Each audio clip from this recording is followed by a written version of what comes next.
barvu hadru na podlahu, přes sklo rychlou vlaku z Valmezu na Prahu.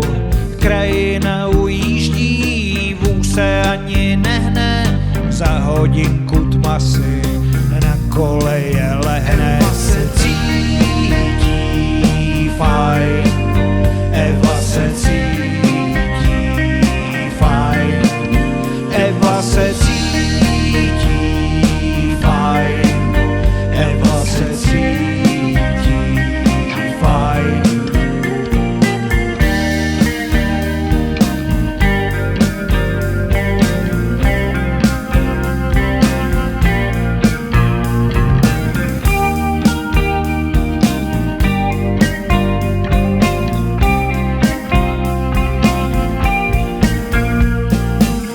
Oknem se válí rozbrázděná pole, šedý pruh nahoře a černý pruh dole.